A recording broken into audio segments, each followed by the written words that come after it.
Hi friends, welcome to Zee Square. Mahesh Babu గారు పరిచయం అక్కర్లేని పేరు. కృష్ణ గారి తనయుడిగా ఇండస్ట్రీకి పరిచయమైన తనదైన మార్గంతో సినిమాలు చేస్తూ తెలుగు చిత్ర పరిశ్రమలోని అగ్ర కథానాయకుల్లో ఒకరిగా సూపర్ స్టార్గా వెలుగొందుతున్నారు.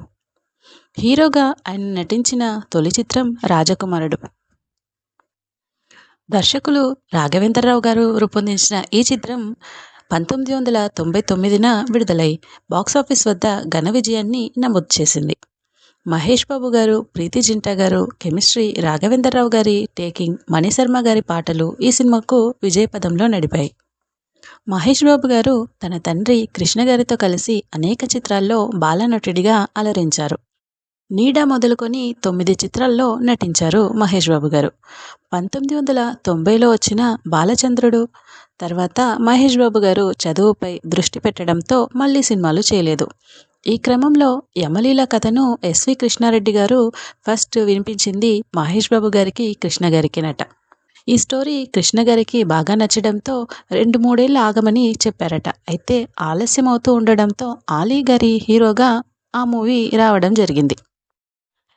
మహేష్ బాబు గారిని హీరోగా వెండితెరకు పరిచయం చేద్దామనుకున్న కృష్ణ గారు వరుసగా కథలు వినడం మొదలుపెట్టారట. ఈ క్రమంలో పరచూరి బ్రదర్స్ గారు చెప్పిన కథ ఆయనకు బాగా నచ్చింది. సామాన్య కథను సైతం తన టేకింగ్తో అద్భుతంగా మార్చగల దర్శకుడు రాఘవేంద్రరావు గారు. కృష్ణ గారికి కూడా మంచి విజయాలను అందించారు. దీంతో మహేష్ బాబు గారి తొలి చిత్రానికి దర్శకత్వం వహించే బాధ్యతను ఆయనకు అప్పగించారు. పద్మాలయ బ్యానర్పై అనేక విజయవంతమైన చిత్రాలను కృష్ణ గారు నిర్మించారు. అయితే మహేష్ బాబు గారి తొలి చిత్రాన్ని నిర్మించే బాధ్యతను వైజయంతి మూవీస్కు అప్పగించారు. ఎందుకంటే దర్శకుడి విజన్, కథకు కావలసిన రిచ్నెస్ కోసం ఏమాత్రం వెనకాడకుండా ఖర్చు చేసే సంస్థ వైజయంతి మూవీస్. ఆ విషయాన్ని దృష్టిలో పెట్టుకునే కృష్ణ గారు ఈ నిర్ణయం తీసుకున్నారట. ముహూర్త సన్నివేశానికి అప్పటి ముఖ్యమంత్రి గారు చంద్రబాబు నాయుడు గారు క్లాప్ ఇవ్వడం గమనార్హం. మరి రాజకుమారుడు సినిమా స్టోరీ ఏంటో తెలుసుకుందామా ఫ్రెండ్స్? సెలవుల్లో సరదాగా గడిపేందుకు స్నేహితులతో కలిసి ఖండాలా వెళ్తాడు రాజా అంటే మహేష్ బాబు గారు. అక్కడే రాణి అంటే ప్రీతి జింతాను చూసి ప్రేమలో పడతాడు. మొదట గిల్లి కజ్జాలతో మొదలైన వీరి పరిచయం తర్వాత ప్రేమగా మారుతుంది.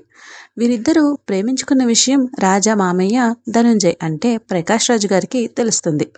అయితే రాజాకు అతడి లక్ష్యం గురించి చెబుతూ అతని తల్లిదండ్రులు, కుటుంబానికి జరిగిన అన్యాయాన్ని ధనుంజయ్ గారు వెల్లడిస్తారు. దీంతో రాణిపై ఉన్న ప్రేమను చంపుకొని ఊరికి వెళ్తాడు. అక్కడ తాను పెళ్లి చేసుకోవాల్సిన అమ్మాయి కూడా రాణియే కావడంతో ఆనందపడతాడు. ఆ తర్వాత తన తండ్రికి జరిగిన అన్యాయానికి రాజా ఎలా ప్రతీకారం తీర్చుకున్నాడు, ఈ క్రమంలో అతడికి ఎదురైన సవాళ్లు ఏంటి, వాటిని ఎలా అధిగమించాడు అన్నది సినిమా కథ. కథ సింపుల్గా ఉన్న రాఘవేంద్రరావు గారి తనదైన మార్క్ టేకింగ్తో ప్రేక్షకులను అలరించేలా మూవీని తీర్చిదిద్దారు. జూలై 30, 1999న 78 ప్రింట్లతో 116 స్క్రీన్లలో రాజకుమారుడు విడుదలైంది. నెమ్మదిగా పాజిటివ్ టాక్ తెచ్చుకొని 100 రోజులు విజయవంతంగా ప్రదర్శితమైంది. ఈ సినిమాతోనే మహేష్ బాబు గారికి ప్రిన్స్ అనే ట్యాగ్ ఇచ్చారు. మహేష్ బాబు గారి నటన, కామెడీ టైమింగ్, యాక్షన్ సన్నివేశాల్లో అదరగొట్టారు. ఇక ప్రీతి జింట అందాలు, మణిశర్మ గారి సంగీతం సినిమాకు అదనపు బలాన్ని ఇచ్చాయి. హీరోగా తొలి చిత్రంతోనే మహేష్ బాబు గారు ఇండస్ట్రీలో తనదైన ముద్ర వేశారు.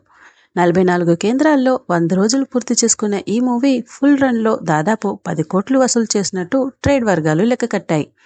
హిందీలో ప్రిన్స్ నెంబర్ 1, తమిళ్లో కాదల్ వెన్నెలా పేరుతో రీమేక్ చేశారు. కుటుంబ సమేతంగా చూడదగిన చిత్రంగా నంది అవార్డు కూడా లభించింది. ఉత్తమ ఆర్ట్ డైరెక్టర్గా శ్రీనివాసరావు గారికి అవార్డు అందుకున్నారు.